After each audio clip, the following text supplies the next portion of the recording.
தமிழகத்தில் இன்று முதல் ரேபிட் கருவி டெஸ்ட்டுகள் நிறுத்தப்பட்டுள்ளன. இதனை நிறுத்த சுகாதாரத்துறை அறிவித்துள்ளது.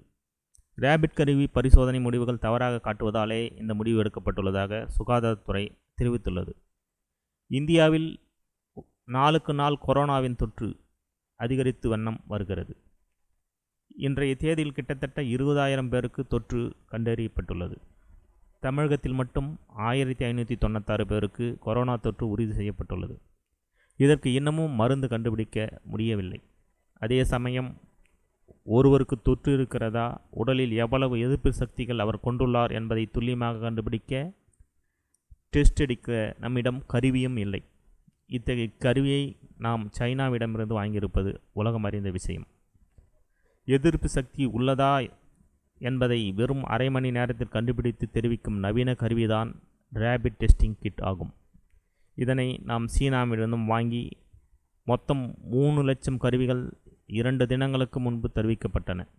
அவைகள் மாநிலங்களுக்கு பிரித்து அனுப்பும் பணி நடந்த வண்ணம் உள்ளது. அதன்படி டெஸ்ட்டுகளும் துரிதமாக தமிழகத்துக்கும் 24,000 ரேபிட் டெஸ்ட் கருவிகளும் மத்திய அரசிடமிருந்து 12,000 கருவிகளும் வந்திருந்தன. அதனால் 2 தினங்களாக டெஸ்ட்டுகள் வேகமாக நடந்து வந்தன. ஆனால் ராஜஸ்தானில் மக்களுக்கு இதை வைத்து டெஸ்ட் செய்ய போது தவறான முடிவுகளை காட்டுவதாக அந்த ராஜஸ்தான் கூறியுள்ளது.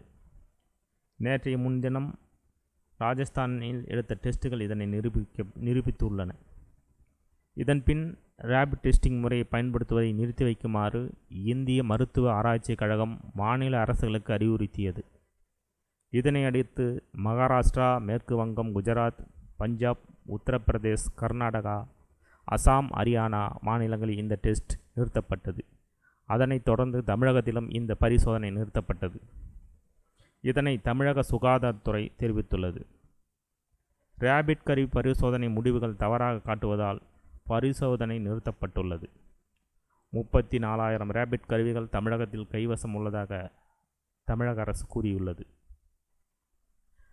நாளுக்கு நாள் தொற்று ஏற்பட்ட வண்ணம் உள்ள இந்த நாளில் டெஸ்ட்டுகளும் நிறுத்தப்பட்டுள்ளது. மக்களுக்கு கலக்கத்தை தந்து வருகிறது இந்த டெஸ்ட்.